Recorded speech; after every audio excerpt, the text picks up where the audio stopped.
E aí, meus caros, mais uma vez, as aulas estão sendo gravadas a partir desse momento, só para ficar gravada, inclusive, essa informação, tá bom? Todos bem, todos tranquilos, todos motivados, não é? Ô, professor, Diga, Beatriz. é o seguinte, eu não estou com acesso ao... como que chama essa plataforma que tem que postar o trabalho? Oi, não entendi, Beatriz, desculpa. Tem uma plataforma, eu não sei se o microfone está ruim, mas enfim, tem uma plataforma que a gente tem que postar o trabalho, e eu não estou com acesso a essa plataforma, não sei como que faz. Postar Você sabe, trabalho? consegue Para ajudar? postar os trabalhos? Não, eu não sei como resolver problemas de natureza, dessa natureza, ou seja, eu sei que os trabalhos já estão postados há mais tempo, as datas estão acontecendo, mas eu, de fato, eu não sei.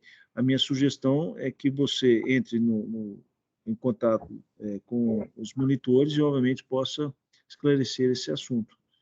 Eu, de fato, eu não sei como resolver, porque depende da natureza do problema, às vezes esteja acontecendo com mais de uma pessoa. Eu, neste momento, eu não tenho como responder. Eu vou dar uma olhada. O seu nome qualquer, Beatriz? Beatriz Rez Martins.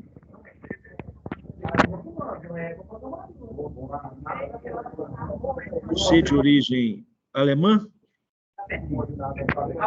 Sou. Você já ouviu falar em Hermann Hesse? Sim, já. Já ouviu falar do livro O Lobo das Estepes? Não. Eu adoro O Lobo das Estepes. Marcou muito minha juventude. Minha juventude, sim, porque eu faz mais maduro, mas muito mais jovem do que eu sou hoje. Siddhartha, outro livro, Siddhartha, por exemplo. Né? Então, eu gosto muito do Hermann Hesse. Vou lembrar do seu nome. Então, Beatriz, eu vou dar uma olhada e peço pessoal para fazer contato com você, tá bem? Mas eu, neste momento, eu não tenho como saber do que se trata, tá bom? E nem tem como mecanismo para fazer teste, alguma coisa nesse momento. Mas eu vou pedir providências, tá bom? Tá bom, obrigada. Eu estou anotando seu nome da disciplina de Sociologia. Então, meus caros, como eu falei, essa aula está sendo gravada, né, e nós vamos dar continuidade às discussões de Sociologia que nós já tivemos no primeiro encontro. Algum comentário, alguma discussão? Nós falamos muito sobre ideologia na última aula, não sei se vocês estão lembrados, nós falamos qual é o objeto da sociologia, nós falamos daqueles primeiros pensadores que inauguraram o pensamento sociológico, nós falamos de Emile Durkheim, né, Auguste Comte, que são considerados os pais da sociologia. Nós falamos que os pensadores mais importantes para o desenvolvimento do objeto, do tema sociológico, foram o Karl Marx, o Emile Durkheim, o Max Weber, né? Isso sob meu critério, mas também, obviamente, quase que é um consenso nacional. É claro que também temos alguns autores que incluem o Auguste Comte como né, um fundamental, mas aquilo que descreve um objeto próprio, específico e, de certa forma, deslocado da filosofia, da economia, das ciências políticas, para mim, foram esses três autores, ou seja, aqueles que mais contribuíram para o recorte sociológico do pensar, do conceber, da descrição do pensar à sociedade, foram esses três, o Karl Marx, o Emile Durkheim e o Max Weber. Né? Nós falamos também das metodologias sociológicas, metodologias de pesquisas, que podem ser qualitativas, né, ou quantitativas, que são muito usadas nas ciências sociais de modo geral, mas na sociologia. Falamos um pouco do conceito de fato social, né? Lembramos aí o Emile Durkheim, que coloca o fato social, o instrumento social e cultural que determina a maneira de agir, pensar e sentir na vida de um indivíduo. Vejam bem a importância disso. Fato social é um instrumento de natureza social, de natureza cultural, determina a maneira de agir, a maneira de pensar, de sentir, né, de um indivíduo. Né? Então, entender fato social, entender a sua relevância para a concepção do mundo, concepção das relações sociais, entender como isso influencia nas suas opções políticas, nas suas concepções ideológicas, nas suas propostas de vida, tanto pensando em si, na sua família, mas também no conjunto da sociedade, isso é fundamental. Então, pensar sociologia é pensar em fatos sociais, no conjunto de regras, no conjunto de tradições que estão no centro de uma sociedade, né? Então, o fato social, ele obriga o ser humano a se adaptar às regras sociais. Então, pensar as regras de conduta, as regras de relações sociais estabelecidas, as regras voltadas ao mundo do trabalho, as regras de convivência social que determinam a concepção de uma sociedade, né, é fundamental. Eu assistido alguns filmes, algumas séries na Netflix, que são produzidas no Japão ou na Coreia, na Coreia também, né? Mas e tem achado impressionante como é que muda, né? Como é que as pessoas são diferentes, como é que as relações são diferentes. A gente acha que é tudo homogêneo, que o século XXI homogeneizou com o processo de globalização, com o processo de intercâmbio, com as internets da vida, os procedimentos, não. Mas existem nuances, existem detalhes, existem recortes muito ricos, né, que mostram que uma sociedade brasileira é muito diferente de uma sociedade sul-coreana, por exemplo, né? É importante isso. Então, quando eu estou assistindo alguma série, algum filme, eu sempre estou observando isso. Como é que se dá a relação entre as pessoas naquela determinada sociedade? O que é valor para aquela pessoa? O que é valor para aquela sociedade? Não é? E isso é importante, porque nós temos que ter essa consciência, nós temos que ter essa percepção para nos moldarmos enquanto cidadãos, inclusive, como nos moldarmos enquanto pessoas presentes em uma sociedade em transformação, né? Então, pensando nisso, preocupa-se muito com o grau de formação dos jovens, com a politização, obviamente, necessária, muitas vezes, das pessoas mais jovens, os aspectos que desencadeiam para a cultura, né? Ou a falta de cultura, que também é extremamente relevante, se nós pudermos dizer isso, né? Mas, de qualquer forma, sociologia é fundamental. Entender a sociedade, entender suas motivações, entender seus processos de transformação, entender as suas especificidades, entender os seus desafios enquanto organização social que tem aspectos de natureza política, que tem aspectos de natureza econômica, isso é fundamental, é de uma riqueza, né, para todo, importantíssimo para todo estudante de ensino superior. Então, nós falamos um pouco disso, falamos o que é fato social, nós falamos, caracterizamos os fatos sociais, a ideia de um conceito fundamental. Aliás, são 3 características, resumidamente. A generalidade, a exterioridade e a coercitividade. Ou seja, a generalidade é porque os fatos sociais atingem toda a sociedade. Portanto, eles são de natureza coletiva. Eles não são simplesmente individuais. Eu não estou descrevendo o comportamento de um indivíduo, estou descrevendo a relação de um indivíduo com todos os demais. Não é? Então, dessa maneira, nós podemos dizer sempre que os fatos sociais acontecem com a maioria, acontecem com todos, acontecem de modo geral. É uma análise, se fosse economia, macroeconômica e não microeconômica, né? A ideia de coercitividade, que também é importante, né? Ou seja, por que estamos todos nós vestidos? A nossa aula é online, então não sei se todos estão. Mas se nós tivéssemos uma aula presencial, por que todos nós estaremos vestidos? Por que nós estamos falando uma determinada língua? Por que em sala de aula, por que em sala de aula não é adequado usar determinados termos, por exemplo, não é?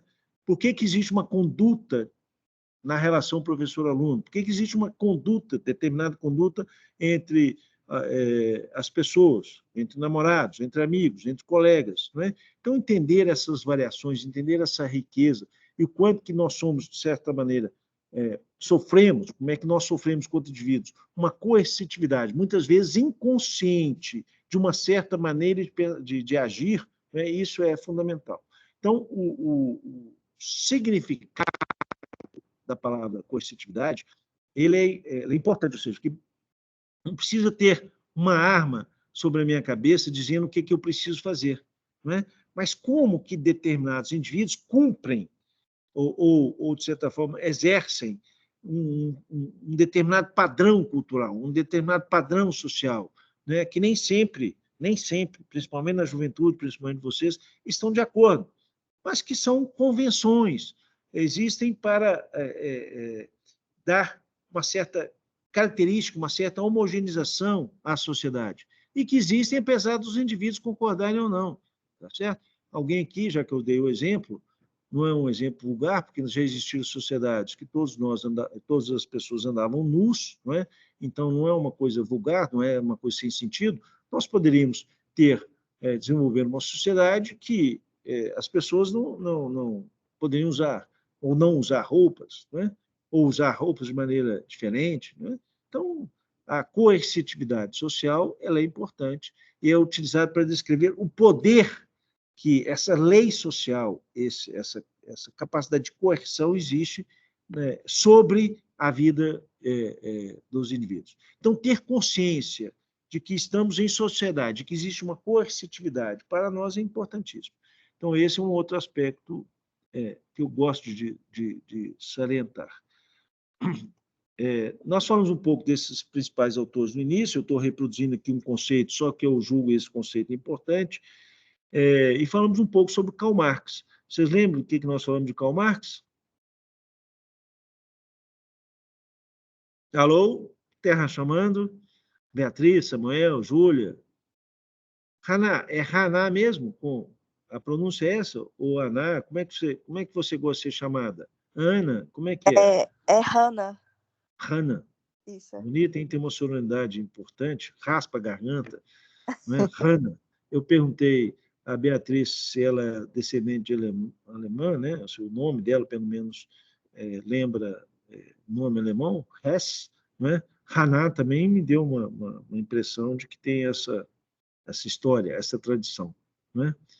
Então, meus caros, alguma dúvida, alguma questão sobre o que nós apresentamos?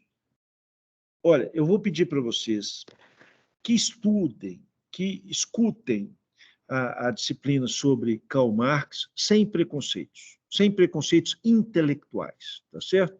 É porque, muitas vezes, para estudar, assim como acontece, por exemplo, ao estudarmos Adam Smith lá na economia, muita gente fala assim, isso é liberal, isso é pró-capitalista, sou contra, não sei o quê. Pronto. Aí cria um bloqueio, né? Não entende as variáveis, não entende o conceito que o cara produziu, à luz do que ele vivia naquele momento. A mesma coisa eu estou falando sobre Karl Marx. Ou seja, não tenho preconceitos intelectuais. Nosso objetivo aqui é apresentar os formadores da disciplina, do conteúdo, da ciência social, da sociologia, né? E o Karl Marx foi um dos pensadores. Então, por mais que você, politicamente, seja contrário, avesso às propostas que alguns que se dizem marxistas propõem, né, não fiquem com o pé atrás, intelectualmente falando, com nenhum autor.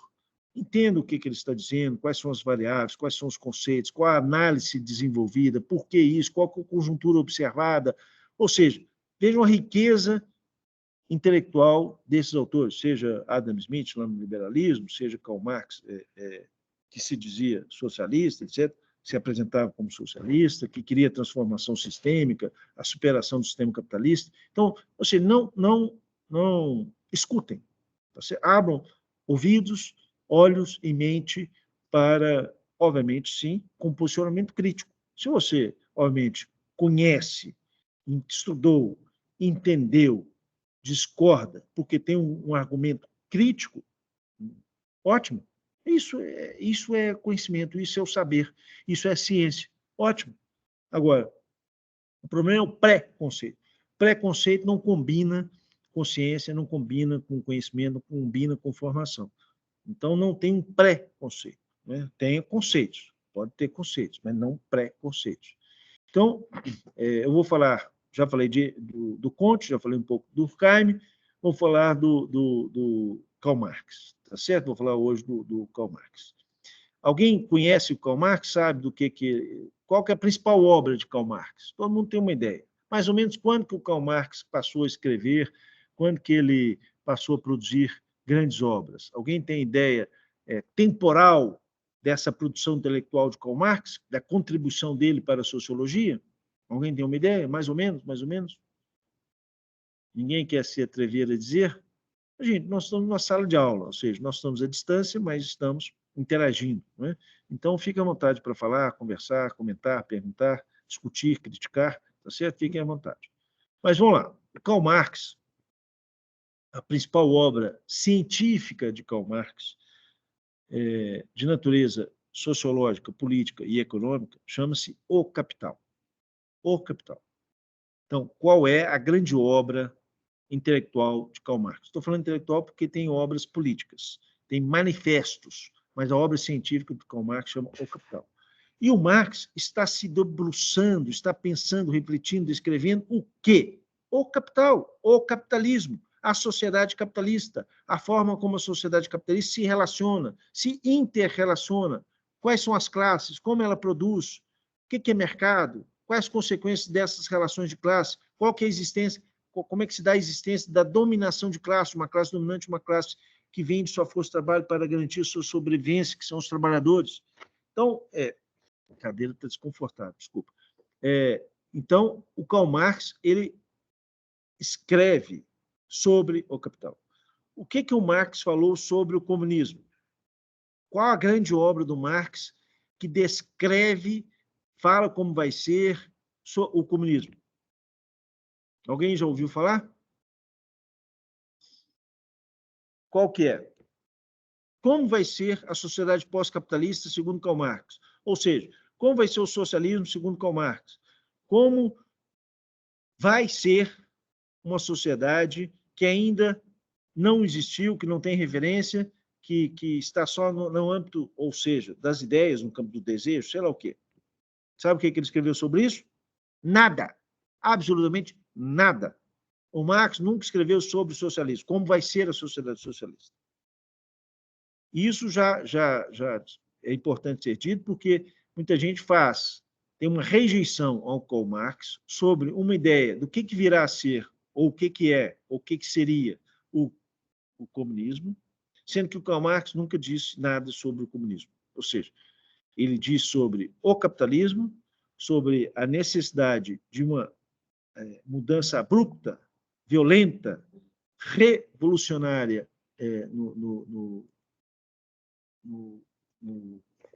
do capitalismo, mas sobre o comunismo ele não fala nada. Meus caros, estou com uma situação crítica aqui.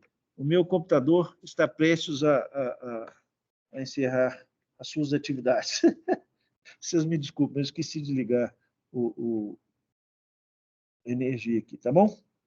Vocês me dão um tempinho, por favor? Licença, hein? Podem ir perguntando, podemos continuar conversando. Quem é que sabe alguma coisa? Quem é que já leu alguma coisa sobre Karl Marx? Ninguém? Sério? Ninguém nunca falou nada sobre Karl Marx aqui? Estou com um problema sério. O fio não encaixa. Deixa eu ver ali no outro, só um minutinho.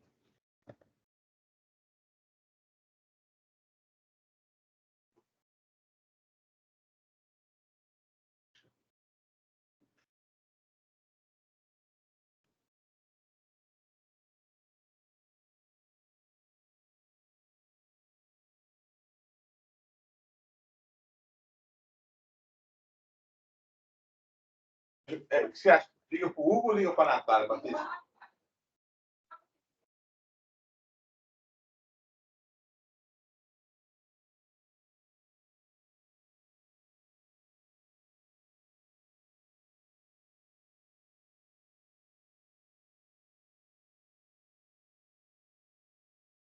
Também não dá nada, também. Você não sabe o que você faz aqui também.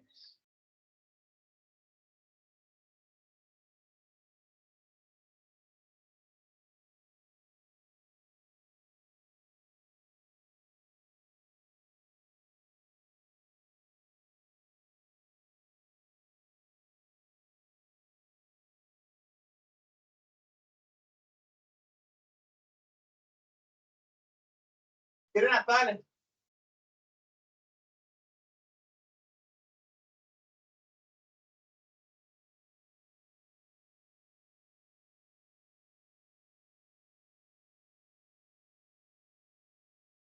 Você quer conversar? Aqui, o negócio é o seguinte. A Patrícia que está perguntando,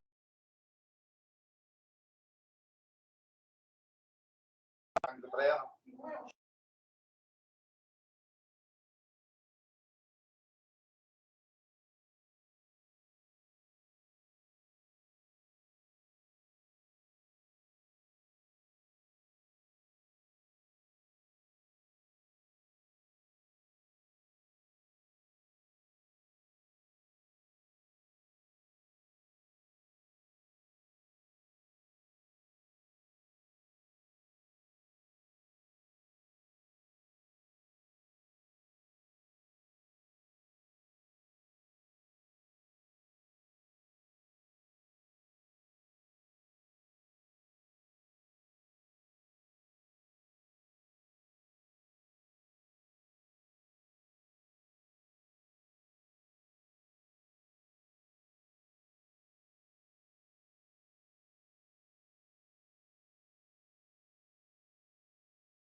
Seu áudio está cortado, professor.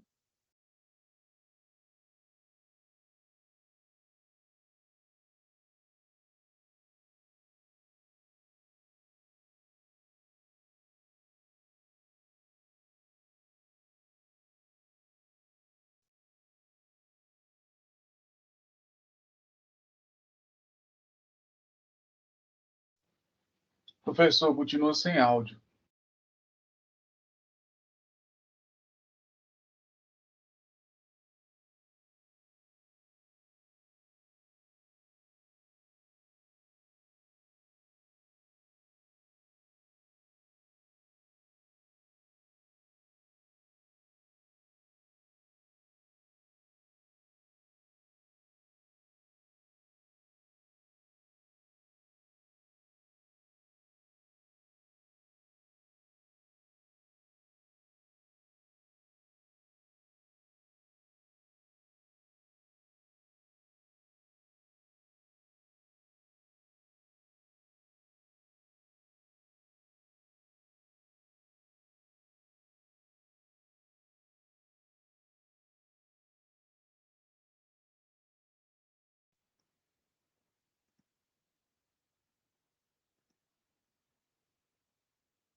E aí, meus caros, agora estão me ouvindo?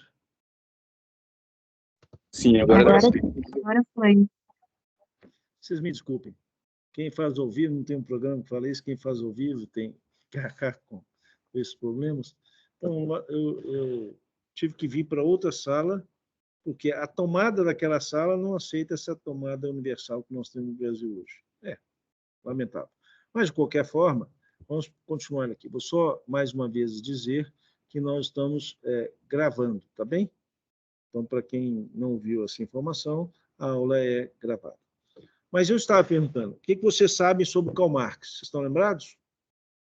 Ou seja, vocês, desde o segundo grau, talvez, vocês escutem Karl Marx. Quem foi o Karl Marx? Qual foi a sua grande obra? Qual que é a contribuição dele para a sociologia? Alguém tem alguma ideia? Alguém tem alguma concepção? Alguém tem algum conceito que ele desenvolveu? Ah, professor, pelo que eu lembro,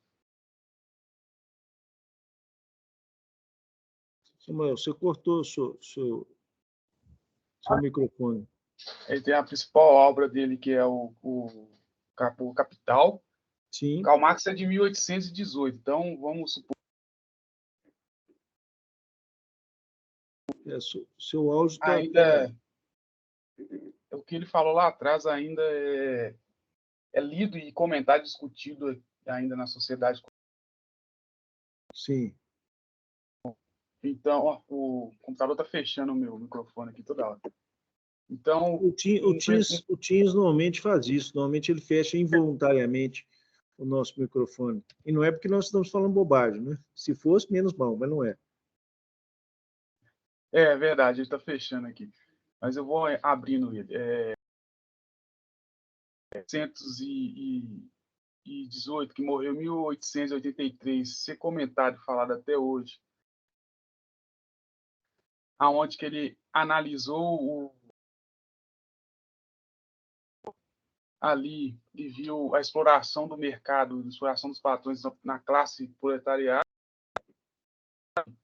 A gente estuda e vê acontecendo no cenário atual, como que a classe trabalhadora, os seus direitos e não ocupou seu espaço. De Karl Marx é isso, é um estudo social sobre o capitalismo faz com a sociedade e que perdura até hoje, o que a gente estuda até hoje, né? Então, o Karl Marx, para mim...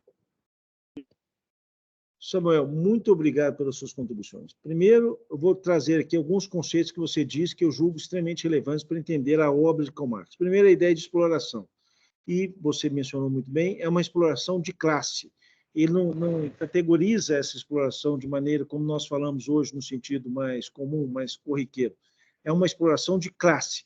Então, o Marx vai identificar, dentro do sistema capitalista, a dualidade de classe existente, o proprietário dos meios de produção é aquele que é obrigado a vender sua força de trabalho para garantir sua sobrevivência, vendendo, portanto, sua força de trabalho em troca de salário. Então, a dualidade de classe é que é resultante no processo de exploração de Karl Marx, e por isso que ele tem uma crítica moral ao capitalismo. Então, ele fala sobre capitalismo. O Marx descreve, pensa, reflete, desenvolve categorias, desenvolve análise sobre o capitalismo. Marx não fala nada do comunismo. Ele fala que é inevitável uma sociedade pós-capitalista, dadas as contradições do sistema capitalista, dada a exploração existente no sistema capitalista e dada a tendência endógena, intrínseca, latente, dentro do próprio sistema capitalista, que levará à sua superação. Então, o Marx ele tenta estudar o capitalismo mostrando suas contradições, suas inoperâncias, seus problemas estruturais que levarão à sua ruptura. Então, para Marx é importante que o capitalismo já tem as condições necessárias e suficientes para a sua superação histórica, sistêmica, que vai resultar lá no comunismo. Por isso, sim, como você disse, ele descreve explorações, aliás, explorações no plural, não, descreve exploração, a exploração do capital sobre o trabalho, descreve o capitalismo, a sua formação, o seu desenvolvimento, e de uma maneira muito positiva. O Marx elogia muito o processo de transformação histórica resultante no capitalismo, por duas razões. Primeiro, porque superou o atraso, uma sociedade baseada nos costumes, na tradição, uma sociedade invariável, que era a sociedade feudal. Então, ele aplaude entre aspas, né, conceitualmente, esse processo evolutivo de transformação de um sistema feudal para o capitalismo. E, segundo, o capitalismo, ao criar o proletariado como força de trabalho, também cria os instrumentos e as condições necessárias para a sua superação. Ou seja, é o capitalismo que cria o proletário, e o proletário é a classe revolucionária que irá levar à superação do capitalismo. Né? Então, o Marx ele tem uma visão positiva da história, afirmativa da história. O capitalismo supera o atraso histórico feudal, rompendo com a ética paternalista cristã, que não permitia flexibilidade social, que tinha claramente uma sociedade dominante, que eram os senhores feudais, sobre o servo, que promovia ou tinha uma imobilidade social gritante para criar o capitalismo.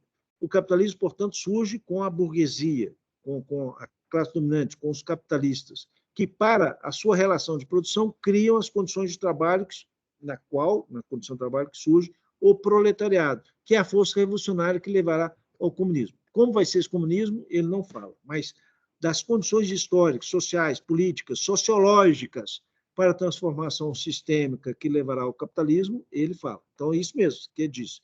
A ideia de exploração, a ideia de descrição do modo operante, modo funcional do capitalismo, a ideia que você disse de classe trabalhadora é um conceito fundamental, estruturante em Marx, a ideia de classe trabalhadora, e você disse uma outra expressão que eu notei aqui, ocupar espaços. Ou seja, o Marx é um militante, além de tudo. Né? Ele descreve cientificamente o capitalismo, mas ele milita politicamente pela organização dos trabalhadores na busca de ocupação de espaço. Aí você disse muito bem, o aspecto social, político, econômico dos trabalhadores. E, obviamente, tem, como você também disse, eu notei aqui, um discurso social. O Marx tem um discurso social relevante que reflete a sua posição de natureza ideológica. Não é? Então, é importante salientar o pensamento de Karl Marx, e eu quero apresentar aqui alguns aspectos, alguns conceitos importantes de Karl Marx para a sociologia, independentemente do meu posicionamento pessoal, do posicionamento de cada um de vocês, é para a sociologia. Então, Karl Marx é um dos pensadores mais importantes da sociologia. Como eu já disse, assim como Durkheim, assim como Weber, nesse processo de formação da sociologia. Depois nós teremos, né, historicamente falando, vários outros pensadores extremamente importantes.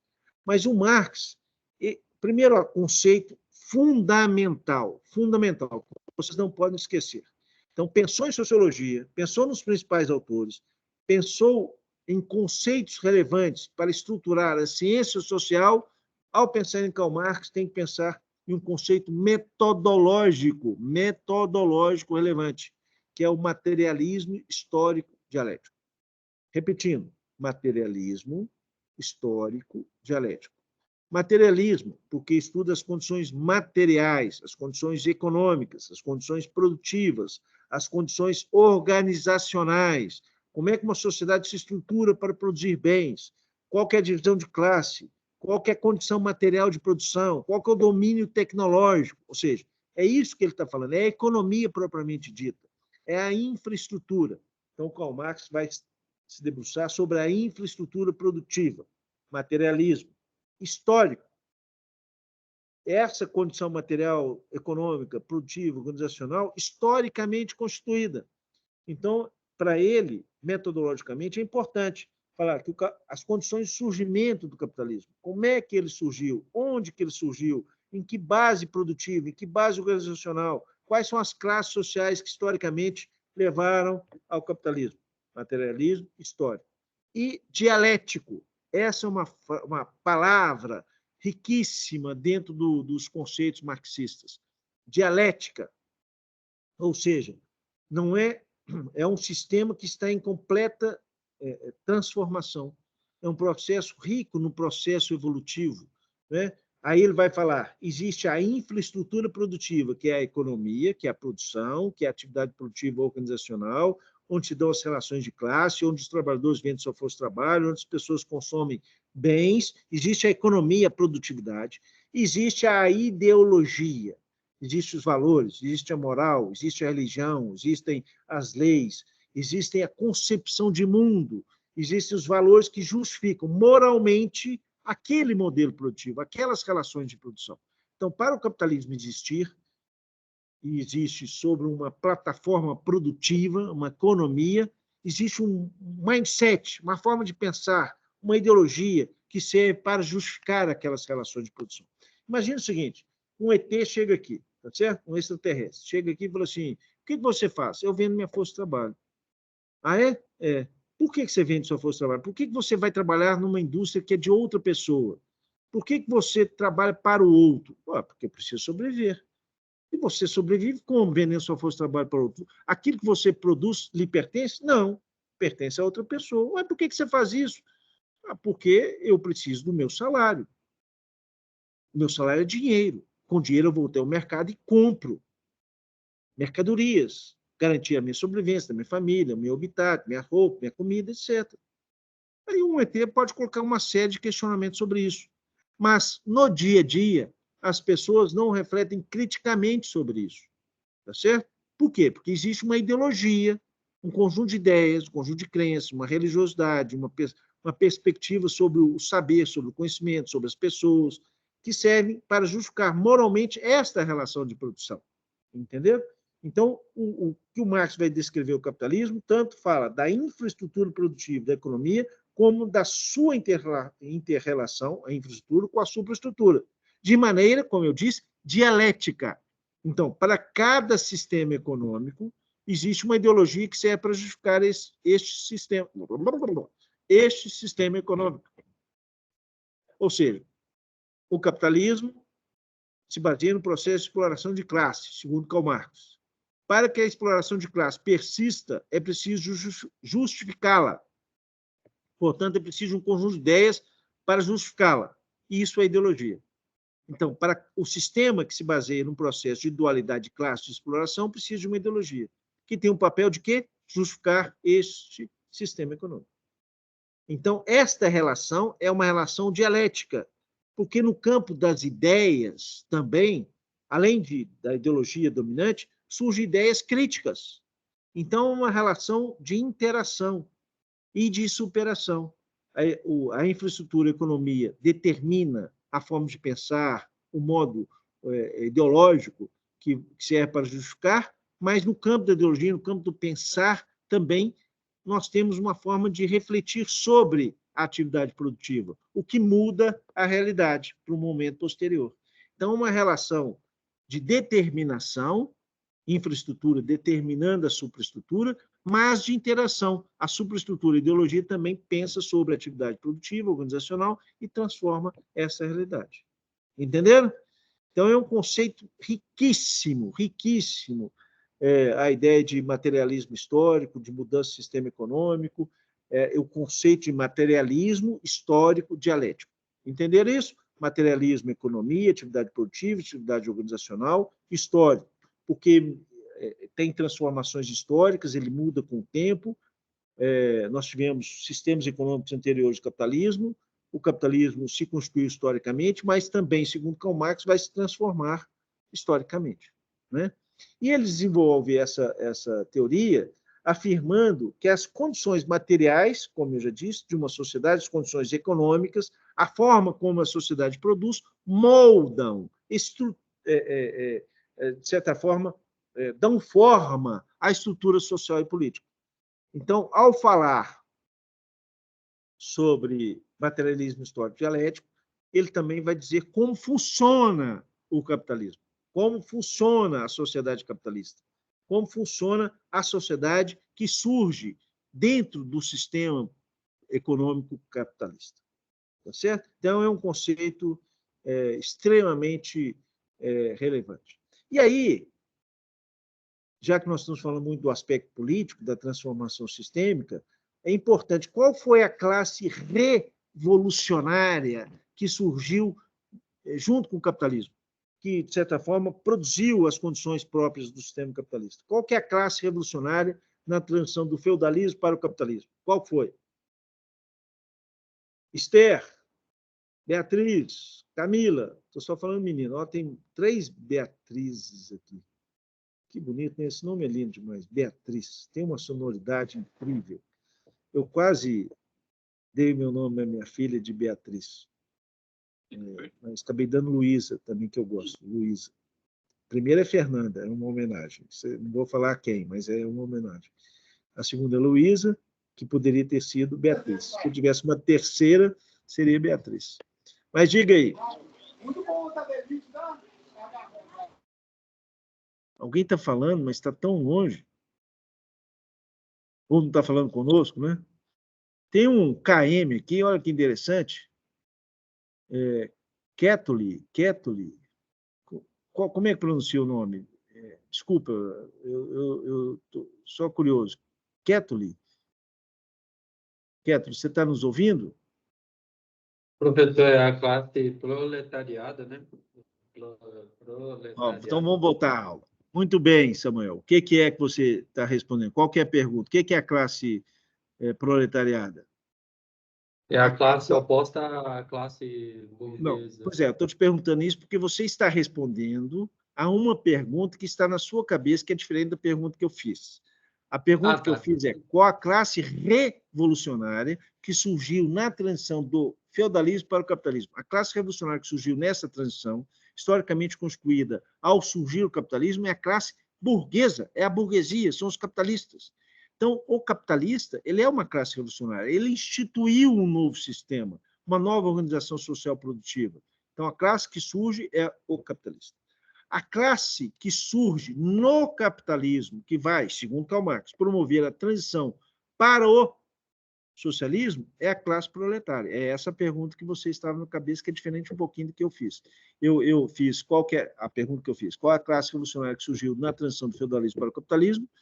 E você respondeu corretamente qual é a classe social que surge no capitalismo, que, segundo Karl Marx, promoverá a transição para uma mudança sistêmica, ou seja, para a mudança do socialismo. Não é isso? Então, o que eu quero dizer é o seguinte, assim como para Karl Marx a burguesia, o capitalista, foi revolucionário na instituição do socialismo, para ele, o proletariado seria revolucionário na instituição do socialismo.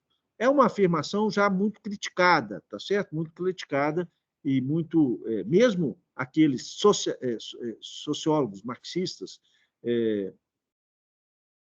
já fizeram críticas a essa percepção de Karl Marx, não é? Mas, obviamente, tem muita gente que ainda acha que é isso mesmo. Então, é isso, ou seja, o Marx criticou o capitalismo por explorar os trabalhadores e criar desigualdades sociais, concentração de renda, principalmente concentração do capital. Não é? E ele defendeu a ideia de uma sociedade socialista, não é? Em que os meios de produção fossem controlados pelos trabalhadores. Como eu disse, ele nada escreveu sobre como vai ser a sociedade sobre a égide política econômica dos trabalhadores. Ele pouco disse como vai ser o socialismo. Ele disse, de cada um segundo suas possibilidades, ou seja, cada um vai trabalhar, contribuir de acordo com o que pode, e para cada um segundo suas necessidades. Portanto, será uma sociedade mais igualitária, por consequência. Tá certo? E algumas coisas nós podemos derivar do seu pensamento. O que para Marx é o motor da história? O que promove a mudança substantiva, a mudança sistêmica contínua para Karl Marx? O que promove essa mudança histórica? É a luta de classe. Ou seja, é a luta de classe que fará com que os trabalhadores se organizem de maneira revolucionária para transformar o sistema capitalista em socialista. Tá certo? A existência da exploração. Ora, se para Karl Marx, isso é dedução, não foi o que ele disse, se para Karl Marx, numa sociedade socialista, a dualidade de classe deixa de existir, portanto, deixaria de existir a exploração, a motivação de mudança sistêmica, a mudança revolucionária, a mudança transformadora do sistema, também deixa de existir. Portanto, para Karl Marx, o socialismo seria o último dos sistemas. Daí advém um conceito muito explorado por muitos pensadores, o fim da história. O fim da história é isso, ou seja, não teríamos, segundo Karl Marx, implantado o socialismo, não tendo mais nenhum resquício da sociedade capitalista, nós não teríamos motivações maiores para uma transformação sistêmica. Por isso, o socialismo seria o último dos sistemas. É um conceito, uma ideia muito interessante, muito discutido com outros autores. No final do século XX, início do século XXI, nós tivemos um sociólogo norte-americano que escreveu um livro assim, O Fim da História e o Último Homem. Obviamente, ele não está falando de uma sociedade socialista, ele está falando da sociedade capitalista. Ele está falando assim, depois da queda do Muro de Berlim, depois do fracasso da União Soviética, depois das conquistas democráticas, depois que principalmente observando a Europa, os trabalhadores passaram a ter acesso a bens de consumo razoáveis, carro, casa, roupas dignas, consumir em restaurante, etc., etc. Ou seja, a motivação de transformação sistêmica deixou de existir. Entendeu? Ou seja, depois que o capitalismo se tornou hegemônico, não é? Depois que os fracassos históricos de uma experiência comunista demonstraram a inviabilidade desse sistema, o último dos sistemas será o capitalismo. Francis Fukuyama, é um livro fininho, muito discutido, muito debatido, que chama-se O Fim da História e o Último Homem. Então, e o Hegel, também, lá atrás, no século XIX, também falou muito sobre o fim da história. Então, é um conceito que o Marx busca de maneira contínua, constante, na sua obra, mas que para ele tem um significado político importantíssimo, ou seja, o fim da história viria com o socialismo, porque o socialismo seria uma sociedade sem classe, sem exploração, sem dominação. E também sem Estado. Aí vem um conceito muito importante que eu gostaria que vocês prestassem atenção. Então, prestem atenção aqui. A maior parte das pessoas que criticam Karl Marx porque acham que ele defende um Estado interventor. Uma sociedade pós-capitalista seria uma sociedade onde o Estado seria muito interventor. Mas sabe qual que é a concepção de Estado para Karl Marx? Sabe por que existe Estado, segundo Karl Marx? Alguém tem alguma ideia?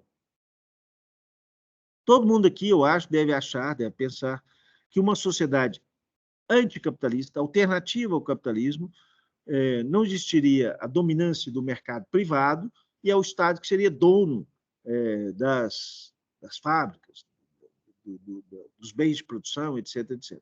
O Karl Marx fala o seguinte: o Estado é o borderô da burguesia, o Estado é um instrumento de dominação, o Estado só existe porque existe divisão de classe, o Estado só existe porque existe uma dominação de uma classe sobre a outra. Vejam bem, então o Estado, para Karl Marx, existe porque existe divisão de classe. Numa sociedade socialista, pós-capitalista, sem classe, inexistiria Estado, não existiria Estado. Certo? Não existiria classe, não existiria dominação, não existiria Estado, não existiria ideologia. Por que não existiria ideologia? Porque, como ele falou, ideologia é um conjunto de ideias e crenças que tem um propósito. Qual que é o propósito da ideologia? Justificar moralmente as relações de dominação. Não existindo mais dominação, não existiria ideologia. Então, assim, vocês percebam que o pensamento de Karl Marx, como sociólogo, é muito deturpado. O que normalmente se critica são pensadores marxistas que não reproduzem necessariamente o que o Karl Marx disse. E, com certeza, o Karl Marx influenciou movimentos sociais, movimentos políticos, em todo o mundo, né? Inclusive a proposta de uma sociedade comunista, uma sociedade socialista, isso, obviamente, ele influenciou. Então, deixa eu frisar para vocês como é que nós descrevemos o que o Marx chama de ideologia. Ideias e crenças que tendem a justificar moralmente as relações sociais e econômicas que caracterizam determinada sociedade. A maioria dos membros de uma sociedade, ela internaliza a ideologia e passa, dessa forma, a acreditar na validade moral, na validade da distribuição de papéis funcionais, ou seja, a burguesia deve, de fato, o capitalismo deve, de fato, se apropriar da riqueza gerada porque ele é dono do capital, né? E também acreditar na justeza do modo pelo qual a sociedade reparte seu produto. Ora, o trabalhador recebe aquilo correspondente ao que vale a sua força de trabalho, que ele contribuiu para a geração de riqueza. Isso é mais do que justo. Tá certo? E o Karl Marx, com relação a isso, vai ser extremamente crítico, né? Ele vai falar assim que não é justo, porque existe nesse processo uma intensa exploração, né? E o trabalhador, ele não percebe, não se apercebe como classe social, né? Ele não percebe como um ser explorado enquanto classe. Muitas vezes ele pode falar, fulano individualiza, né? Fulano do CPF tal, que é dono dessa empresa assim, que é o gerente assado, me explora, mas não como um fenômeno social, não como um fenômeno sistêmico, não é? Não como um fenômeno... Por quê? Porque as pessoas acham que isso é natural, as coisas são assim, né? E aí a ideologia é que impede que a sociedade perceba o vínculo entre o poder econômico e o poder político e o poder social, né? Enquanto houver a divisão de classe, haverá, por consequência, ideologia para justificar o processo de dominação, né? Um conceito importante que nós falamos aqui quando nós lembramos a dialética é que o modo de produção, as condições econômicas, as condições materiais, a economia determina, condiciona o processo de vida social, político, intelectual, religião, o modo de pensar, etc, etc. Nós já falamos. Essa é uma relação de natureza ideológica. E aí advém um conceito importante. Pensadores, vocês alunos, vocês que estão em processo de formação, pensem sobre isso, reflitam sobre isso. Olha que ideia, no mínimo, genial, né? Que vocês podem concordar ou discordar, mas tem que reconhecer a genialidade em torno dessa concepção. Ele fala o seguinte: não é a consciência dos homens que determina o seu ser. É ao contrário, é o seu ser social que determina a sua consciência. É a forma como, portanto, eu estou inserido no processo econômico, inserido na sociedade, inserido na minha atividade produtiva, que estabelece minha maneira de pensar, que estabelece minha consciência, que estabelece a minha ideologia.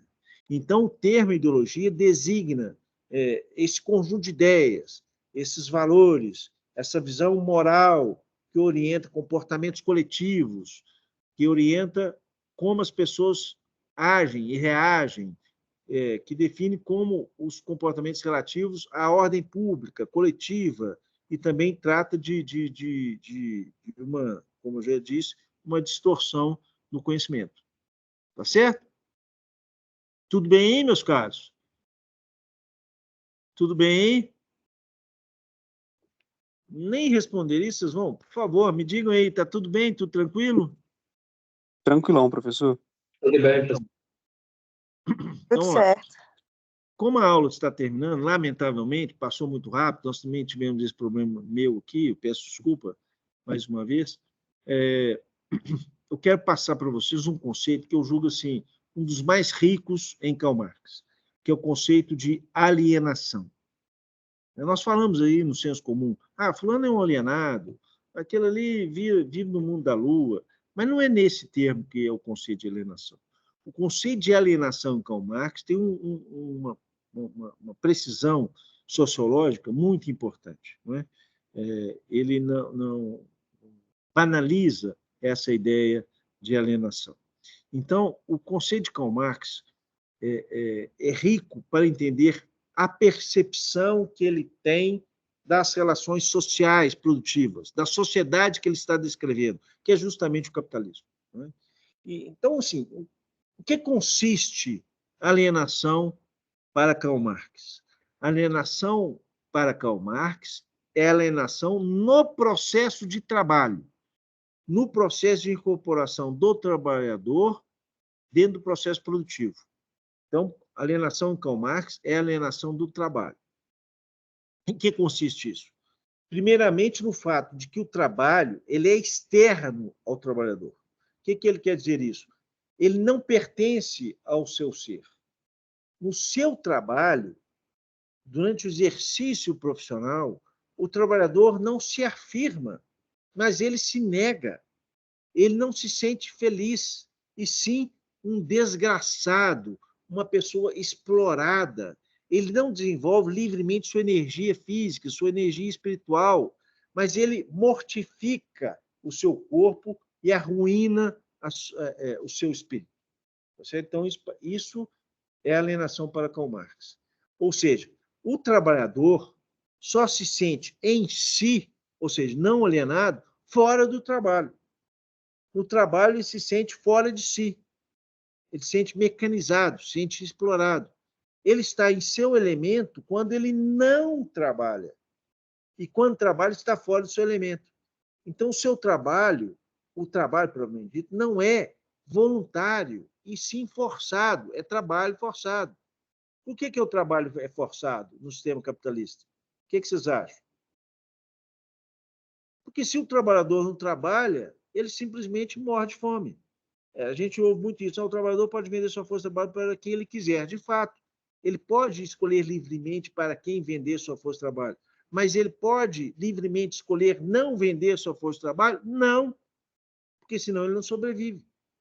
Então, por isso, o trabalho não representa a necessidade, a satisfação de uma necessidade, mas somente um meio de satisfazer as suas necessidades que são externas ao trabalho. Não é? O seu caráter alienado da relação de trabalho, ele é evidente porque claramente ele evidencia, tão logo deixe de existir essa coerção, essa coação física para o trabalho, né? Ele se sente mais feliz. Então, o trabalhador foge do trabalho como se foge da peste, da desgraça. O trabalho externo, o trabalho que o homem se aliena, é um trabalho de autossacrifício, de mortificação. E aí o trabalhador percebe-se dessa exterioridade, ao se dar conta de que o resultado do seu trabalho não é seu, não lhe pertence, mas sim pertence a outro, pertence ao capitalista. Ele não é dono de si mesmo. Por que ele não é dono de si mesmo? Porque ele também se vendeu. Ele se vendeu como mercadoria.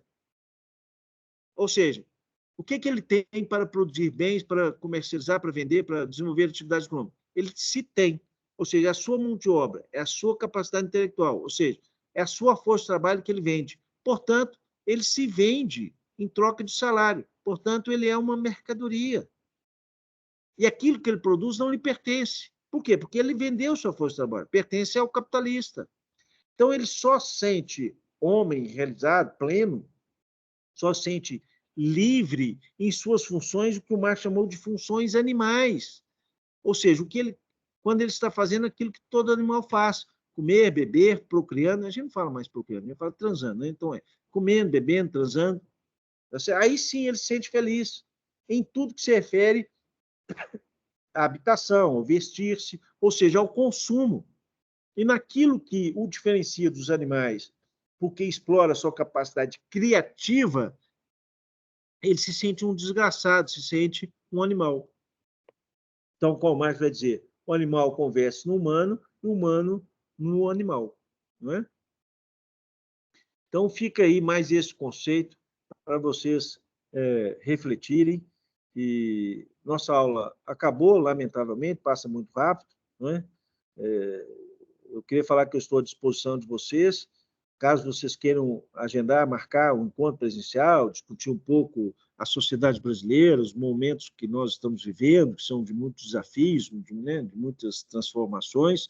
Estou à disposição, né? Se vocês quiserem discutir um assunto específico, manda aqui no chat, se organizem em um WhatsApp, eu estou à disposição para contribuir.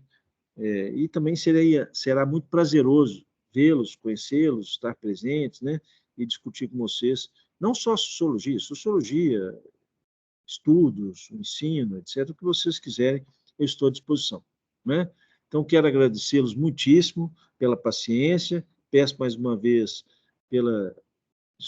desculpas, né, pelo problema aqui de energia, mas estaremos juntos no próximo encontro e estou à disposição para o que der e vier, tá bom? Então, muito obrigado, tenham todos um excelente final de semana, né? Estejam bem, fiquem bem, tá bom? Um abraço para vocês.